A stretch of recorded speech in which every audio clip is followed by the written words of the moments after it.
Olá! Hoje vamos ter um episódio ligeiramente diferente. Temos recebido questões muito interessantes e sugestões muito interessantes dos nossos telespectadores e a questão de hoje pareceu-me que seria melhor respondida pela diretora executiva do Agrupamento de Centros de Saúde do Alto-Tâmega e Barroso, a enfermeira Laurentina Santa. Tenho aqui comigo, agradeço ter aceito o meu convite e vamos falar um pouco sobre aquilo que foi o impacto da Covid-19 nos serviços de saúde e no desempenho do Agrupamento de Centros de Saúde. E, portanto, começava se calhar por lhe falar, ou para pedir que falasse um bocadinho do início, como é que isto começou em março e de que forma é que os centros de saúde do Alto-Tâmega tiveram de se adaptar ao impacto desta pandemia. Olá, relativamente a essa questão, de facto, à semelhança do que aconteceu no país, nós tivemos que nos readaptar. Após ter sido decretado estado de contingência, houve necessidade de reorganizarmos os serviços. Ou seja, no fundo foi pensar numa resposta que pudesse ser dada aos cidadãos em tempo oportuno e para aquilo que eram as necessidades emergentes de acordo com esta pandemia. E então a reorganização começou por esquecermos um bocadinho aquele conceito das unidades de saúde, em que tínhamos diferentes unidades de saúde, não é? Com missões específicas, entre elas, aquele conceito da equipa de saúde a vigiar e a acompanhar a saúde de um determinado grupo de famílias, para passarmos a tentar organizar os serviços em cada um dos centros de saúde, termos equipas que, por um lado, pudessem dar continuidade às respostas que eram urgentes, que de certa forma tinham a ver com a continuidade de cuidados, e então tivemos 3 equipas que davam essa resposta. Continuamos a assegurar, tínhamos uma equipa para os serviços mínimos, considerados mínimos, e quando eu falo em serviços mínimos era garantir que as consultas das grávidas e das crianças pudessem continuar a ser feitas, assim como o acompanhamento dos doentes dos grupos de risco, principalmente, e aqui tiveram que ser ajustadas e tentar identificar as prioridades para esse atendimento. E, portanto, aquilo que se pretendia era, pelo menos, aqueles utentes que tinham cuja sua situação estava mais fragilizada e que não estava, de certa forma, controlada, pudessem continuar a seguir esse atendimento. Tínhamos depois as equipas, independentemente de serem utentes do médico A, B ou C. Havia uma equipa que aquela equipa ia ver estes utentes para estas situações. Tínhamos depois uma outra equipa para os atendimentos das situações agudas, ou seja, continuarmos a dar resposta às situações agudas de acordo com as necessidades dos cidadãos. E depois tínhamos uma terceira equipa, que era para responder já às situações Covid. Ou seja, criámos então, houve necessidade de criar as ADCs, o que é que isto quer dizer? Que eram áreas dedicadas ao Covid, onde todas as pessoas que apresentavam sintomas de febre, acima dos 38 graus, tosse, dificuldades respiratórias, ou que tivessem tido um contacto e vindo de algum sítio onde estavam já, onde havia conhecimento já de casos positivos, então esses eram atendidos. E como é que este atendimento era feito? Aquilo que se procurou era que as pessoas pudessem agendar previamente estas consultas. E relativamente nomeadamente para as ADCs, normalmente as pessoas que eram para lá referenciadas, maioritariamente eram aquelas que eram referenciadas pela saúde, pela linha Saúde 24, tínhamos depois aquelas que telefonavam a dizer que estavam com aqueles sintomas, e e tínhamos uma equipa que fazia esse atendimento, para além de observar essas pessoas presencialmente, de acordo com a necessidade,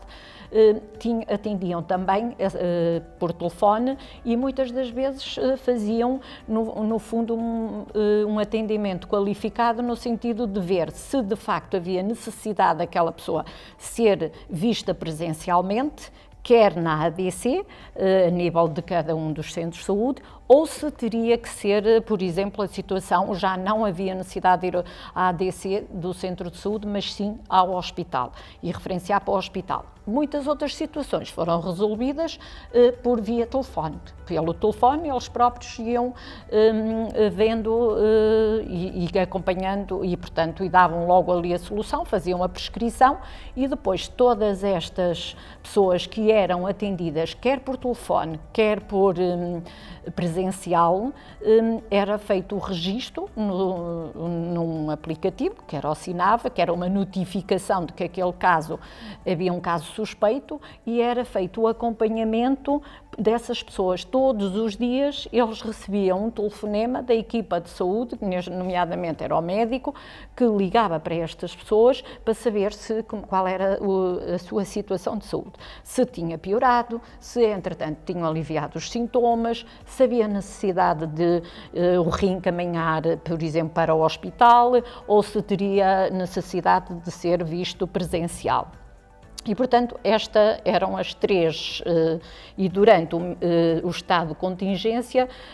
ou seja, que foi desde março a abril, que nós estivemos nesta situação. Nesta altura, devido ao confinamento, de facto, nós tínhamos uma procura muito baixa dos utentes ao centro de saúde, eram muito poucos, mesmo para as situações agudas. Portanto, as pessoas recorriam muito pouco aos centros de saúde, quando depois, finalizado o estado de contingência, iniciado o estado de calamidade... Essa era a minha próxima questão. Portanto, houve aqui uma readaptação para a pandemia, não é? Que implicou garantir que o que não pudesse ser adiado não fosse adiado, que o que pudesse ser adiado ficasse para mais tarde, para evitar concentrações de pessoas nos centros de saúde e prevenir contágios, e que quem fosse um caso suspeito recebesse o tratamento necessário e o acompanhamento necessário e a identificação dos potenciais contactos que pudessem também estar contagiados. Mas depois aconteceu o contrário, foi preciso retomar a normalidade. Certo. Antes disso, eu queria acrescentar ainda um aspecto muito importante, é que a visita domiciliária foi sempre feita. Se bem que maioritariamente pelos enfermeiros, mas esse acompanhamento foi feito por todas as pessoas que já estavam identificadas como sendo dependentes e que já estavam a ser acompanhadas no domicílio, continuaram a ter a sua visita do enfermeiro, bem como através dos doentes que estavam na rede de cuidados continuados e integrados, que também eram feitos os respectivos acompanhamentos diários, incluindo sábados e domingos, e, portanto, isso foi também um dos aspectos que não deixamos de assegurar. Sim, aliás, o apoio domiciliário vai ganhando cada vez mais importância. Precisamente por isso, porque a ideia era não trazer os utentes para o centro de saúde e sim nós serem as equipas a deslocar-se ao domicílio para garantir aqui alguma segurança e proteção, quer dos cidadãos, quer também dos próprios profissionais. Claro, e entretanto, como eu dizia, chegamos a final de abril, princípio de maio, terminou o estado de emergência e foi preciso retomar a normalidade dentro do possível. E, portanto, como é que isso foi feito?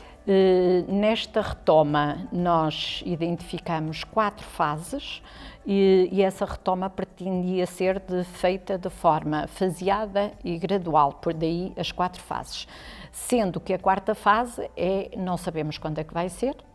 é a fase da normalidade total, que é regressar como se não tivéssemos Covid ou, eventualmente, nós não sabemos se vamos deixar de o ter, mas que à partida não é já uma preocupação. E então começamos pela primeira fase. Nesta primeira fase, que durou mais ou menos, isto dependendo de unidade para unidade, nuns demorou uma semana, noutros demorou 2, noutros demoraram 3 semanas, porque também dependia muito da forma como tinha sido feita a reorganização anterior. Então começamos por voltar um bocado àquilo que era o antes, ou seja, aquela ideia da equipa de saúde de volta, a ideia de ser esta equipa de saúde a seguir os utentes e a acompanhar os seus utentes retoma-se, passam a funcionar novamente por unidades, cada unidade é responsável pelo acompanhamento e a garantia do acesso aos cuidados de saúde dos seus cidadãos que lá estão inscritos, e aquilo que foi pedido nesta primeira fase era essencialmente fazer esta reorganização, mantendo aquilo que já estava a ser feito, por exemplo, em termos de cuidados dos serviços mínimos passarem a ser feitos por cada equipa de saúde, alargarmos, porque, por exemplo, as grávidas e as crianças, na fase anterior, no período de contingência, nós evitávamos que portanto, estavam-se a fazer consultas também já não presenciais, ou seja, por via telefone, para aquelas situações que podiam ser acompanhadas e que não havia necessidade de uma observação direta, e estávamos a aproveitar, pelo menos, aquelas idades-chave, por exemplo, da vacinação, que nunca deixou de ser feita também, e que nesta fase nós já fomos um bocadinho evoluindo mais e fazendo o acompanhamento já não só naquelas idades-chaves, mas irmos retomando aos poucos aquilo que é o programa, o que está definido no Programa Nacional de Saúde Infantil e Juvenil. As grávidas a mesma coisa, também faltou dizer que as grávidas também também foi assegurado já no período de contingência e aqui de uma forma ainda mais intensa a preparação para o parto por via de conferência, por videoconferência, e as pessoas continuaram a fazer a preparação para o parto. Aquilo que no início desta retoma o que se pretendia era que continuasse na primeira fase, era para continuar assim. Na segunda fase, nós passávamos para a segunda fase, onde já íamos também começar a tentar planear, portanto, o acompanhamento dos grupos de risco, se bem que não podia ser tudo, e então tivemos que definir prioridades. As prioridades eram para aquelas pessoas que nunca tinham sido, ainda não tinha sido feito um acompanhamento e uma consulta presencial, ou seja, na presença física com o médico ou com a equipa de saúde durante este ano, não é? Uma vez que apanhamos isto em março, muitos já tinham sido vistos, mas outros ainda não tinham feito a primeira consulta do ano, portanto, era fazer nessas situações, nos utentes que depois cada médico de família e cada equipa e cada enfermeiro, já conhecendo muito bem os seus utentes, sabiam qual eram aqueles que habitualmente andam mais descontrolados e que precisariam de ser observados e acompanhados de uma forma com uma periodicidade mais apertada, e aquilo que foi pedido a todos os profissionais foi que cada equipa, não é? Eles pudessem pegar nas suas famílias, ver os utentes e, melhor do que ninguém, eles próprios planearem e identificarem aquelas pessoas que deveriam ser vistas no centro de saúde de uma forma presencial e aquelas que poderiam continuar a ser acompanhadas por via telefone e sem necessariamente, mesmo deslocando-se ao centro de saúde, sem necessariamente ser necessária uma consulta na presença do profissional de saúde. E nós estamos agora na fase 3. Na fase 3, que iniciou em junho, não é? E essa retoma foi sendo feita. Eu também queria aqui só salvaguardar uma coisa, é que nós tínhamos, comparado com o período homólogo, houve consultas que de facto foram, portanto, houve uma quebra no número de consultas realizadas, bastante acentuada, principalmente nos meses de abril, finais de março, abril e até meados de maio. Em maio começamos a ver que já há um aumento gradual e em junho até já conseguimos, comparativamente com o período homólogo do ano passado, já conseguimos realizar mais consultas. Só que com uma diferença. É que antes, maioritariamente, as consultas eram feitas de forma presencial, portanto, na presença física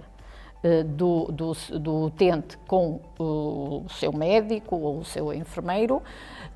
e neste momento o que se nota é que isto inverte. Ou seja, nós provavelmente, o ano passado, por exemplo, nós andávamos à volta dos 80% das consultas eram feitas de forma presencial e apenas 20% de forma indireta, não presencial. Neste momento nós começamos, isso inverteu-se.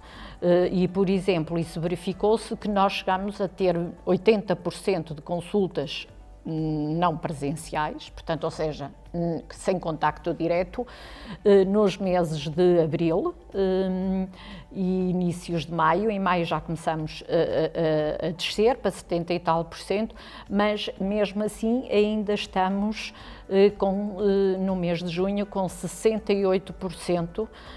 das consultas são feitas de forma não presencial e apenas 32 são feitas de forma presencial. Aquilo que nós pretendíamos com este início da retoma era que as equipas se fossem aproximando dos 50% de consultas não presenciais e 50% presenciais. Isto como uma forma de evitar, porque há muitas situações e com isto nós também aprendemos algumas coisas, que neste momento já não está a fugir um bocadinho, porque aquilo que se passou na fase de contingência é que se verificou que havia muitas situações que poderiam perfeitamente ser resolvidas sem haver necessidade do utente se deslocar ao centro de saúde, meramente por questões burocráticas, para ir buscar uma receita, para ir mostrar um exame, para ir levantar a medicação, porque depois vão levar a medicação para ser prescrita. O médico tem 72 horas para prescrever essa terapêutica e eles depois vão ter que lá ir outra vez para a levantarem. Aquilo que durante estes meses, e aqui tivemos de facto a colaboração de todas as autarquias, não é? Através dos senhores presidentes da Câmara e respectivos presidentes de junta, que é assim que se diz, não é? No sentido de nos ajudarem nesta tarefa, no sentido de que eles próprios pudessem ser o veículo da entrega dessas receitas, quer no centro de saúde, para que pudessem ser passadas, quer para depois levarem aos utentes, sem que os utentes tivessem que se deslocar ao centro de saúde. Pena foi que com isto, agora as pessoas têm muita tendência, e se isso funcionou muito bem naquela fase em que as pessoas tinham medo de sair de casa, e isto estava a ser assegurado e eles estavam a receber os exames, as análises desta forma, outros por via de SMS, telemóvel. Temos também depois pessoas que mandam por e-mail e recebem por e-mail, portanto temos um pouco de tudo, de acordo com as condições de cada cidadão, e que foi pena eles acabarem um bocadinho com isto, porque o próprio utente já não, se até ali lhe deu jeito e ele até fez isto e não teve receio nenhum porque sabia que a medicação ia lá ter, a partir de agora ele sente bem ao centro de saúde, porque a maior parte das pessoas que vêm ao centro de saúde uma grande maioria delas é para buscar receitas, para mostrar exames, para levantar medicação e para tratar de coisas que poderiam perfeitamente continuarem a ser feitas sem necessidade de eles se lá deslocarem. mas também é a necessidade de ir ao centro de saúde, de, ver o seu médico, não é? Que muitas das vezes não chegam a ver. E aí a frustração do utente, porque de facto aquilo que nós continuamos e que também pedimos ajuda e colaboração a todos os presidentes das autarquias para que nos pudessem ajudar na divulgação da informação ao cidadão nesta fase da retoma, onde nós pedíamos que, antes de se deslocarem ao centro de saúde, deveriam previamente fazer uma chamada para o centro de saúde. E se bem que nós temos aqui um problema, é que muitas das vezes o utente até tenta telefonar, mas como são muitas chamadas, nem sempre é atendido e depois desiste, faz uma tentativa, faz uma segunda tentativa, desiste e vai ao centro de saúde. Mas isso já dava um tema para outro programa. Eu penso que o nosso tempo já se esgotou e, portanto, ficamos por aqui com esta mensagem que penso que é uma mensagem importante de que, de facto, os serviços de saúde tiveram de se adaptar àquilo que foi a realidade da pandemia. Pouco a pouco, progressivamente, estamos a retomar a normalidade, mas podemos também aproveitar algumas lições daquilo que foi a pandemia, nomeadamente de tentarmos transferir alguns dos serviços para a distância, para o telefone, para o e-mail, coisas que possam ser resolvidas sem a presença física